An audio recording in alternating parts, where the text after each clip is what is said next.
He looks like he owns credit. Oh my gosh. Man like Arthur from Batman. Dzień dobry, assalamu alaikum, ciao, konnichiwa, bonjour, hola, good morning, good morning, good morning to you. It is the 2nd of March, 2023. Can you believe it? Another month. Here we go again. It's springtime. Yes, we love the springtime here at JA. Why? Well, because we're estate agents and springtime is the best time of the year for selling property. So if you're thinking of selling and you need to get a wriggle on, then get in touch with us. Let's come around and give you a valuation. But I hope you're well. A few bits of news for you as always today. First of all, just wanted to say, I hope you got the school of your choice yesterday on the secondary school choice day was yesterday. So good luck to you if you were in that. I know what a trauma that is, having two children myself and having gone through it twice before. I know how stressy that can be. And that often leads to choices as well about where you want to live or need to live, either because your child's about to go for that selection, you need to be in a catchment area, or because your child's now in a new school, in a new area, and you need to move on. Either way, I hope those choices worked out well for you. So good luck to all of you out there.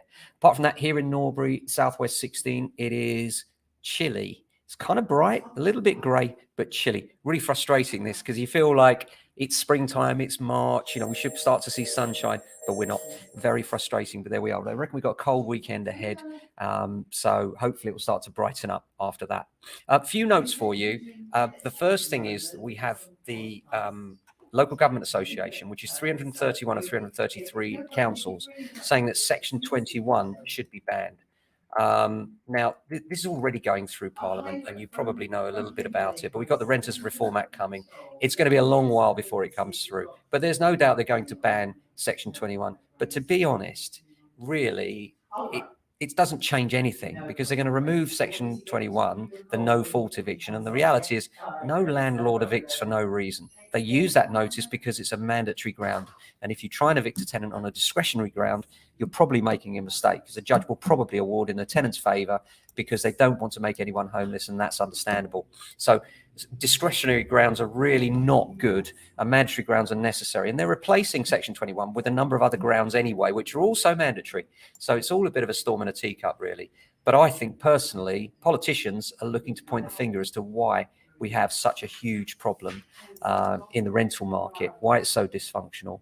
And I can understand that, because it is dysfunctional. And it's dysfunctional because the government hasn't invested any money in renters and privately rented homes for generations, going right back to the Thatcher years when they sold off all the council houses and never reinvested the money. But that's an argument for another day. Still on rents, another thing that I found quite interesting, let's quieten that down, was the Scottish Parliament, the Cost of Living Act. This is imposed rent controls on the sector. And Property Mark say, they're the industry body for estate agents, say that it's backfiring. I say the trade body says that the majority of letting agents are continuing to see landlords exit the market, and the legislation is causing landlords to increase rents between tenancies to cover future costs. So rents were frozen completely for the first 3 months. And from that, what's happened is that it just means that landlords are leaving the sector. They're going to obviously try and increase those rents wherever they can. And now they're only allowed to rise by 3% a year from next month. Well, the reality is most rents don't rise above 3% a year anyway. If you took it over the last 10 years, certainly that 3% rule would work. But an agent in Lanarkshire highlighted the rise in mortgage costs for landlords, outlining that one has actually an increase in premiums from £151 a month to £560 a month. And that's aside from the other end, isn't it? And something that they don't talk about. Big banks have lent an extra, they've landed an extra 5.5 billion by not passing on those rates. We spoke about that briefly yesterday. I do think that's disgraceful that they're widening their margin in a time when we're all struggling.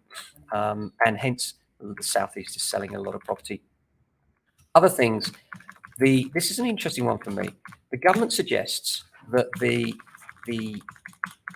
lending of people, this is the people that were trapped by the selling mortgages and the lenders that collapsed investment firms. That's 200,000 mortgages which were sold to firms which cannot offer new deals, with other lenders refusing to accept these homeowners. They've been left as so-called mortgage prisoners. This is a real problem because they're trapped on ultra high rates, and they're the very people that can't afford those high rates. So it seems really unfair. And money-saving expert Martin Lewis, our hero, suggests that ministers could offer free financial advice and loans to mortgage prisoners, or could guarantee loans from other mortgage lenders. After all, the government sold these loans out for 2.5 billion profit. And now they've sold them out to people that will not remortgage, they will not refinance, and they're on ultra high rates. Seems very unfair. It says, the report says that the measures to solve the issue would cost between 50 and 347 million over 10 years. The Treasury says it's already taken steps with the Financial Conduct Authority to update mortgage lending criterion, but it doesn't help those trapped in that situation, and it's not right, in my view. But there we are. The Leaning Tower of Rotherhithe, this is an interesting one. On the Thames, if you wanted to buy a property that had really good views over the Thames, there's a building, a solitary house, which teeters over the Thames, and it's sold for its guide price of 1.5 million. Google it. It's called the Leaning Tower of Rotherhithe. Very unusual. Now, MPC meeting. If you don't know what the MPC meeting is, you should, because it could affect your life. This is the Monetary Policy Committee, and they set the base rate. And the base rate is relied upon by lenders as a yardstick to set rates, and it relies on, and it looks at swap rates as well, which means that your mortgages are affected. I know some say that the last interest rate rise wasn't passed on through the various banks and building societies, but we're starting to see that change a little.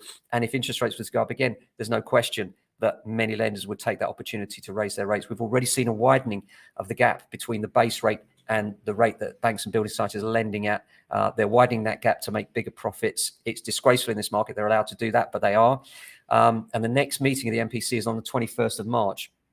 So what's Andrew Bailey saying? He's the governor of the Bank of England, and he says nothing is decided on further interest rate rises.